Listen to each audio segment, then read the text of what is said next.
Hindi ko pinangarap maging dayuhan sa sariling lupa. Pero sa bayan kong ito, tila walang puwang para sa mahirap. Hindi ko ginustong lumayo. Ngunit paano kung sa sarili mong bayan nawala na ang pag-asa?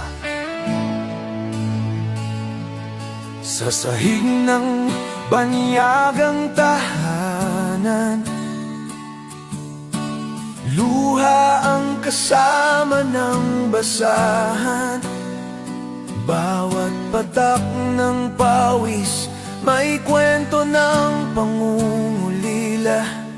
Sa bahay naman, anak kong lumaki sa larawan. At sa bawat tawag, tinatago ko ang pagod.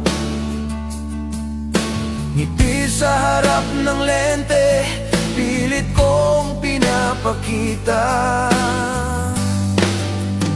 Sa ospital ng dayuhan, nagbabantay ng mayaman, habang sariling ina di ko man lang maalagaan.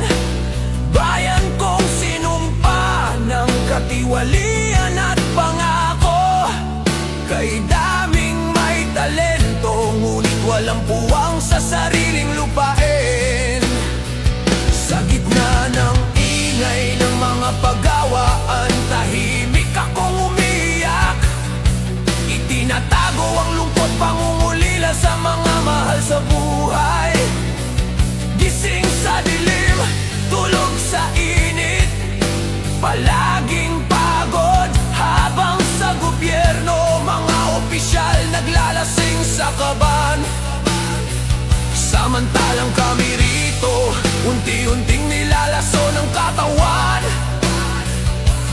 para lang sa kinabukasan.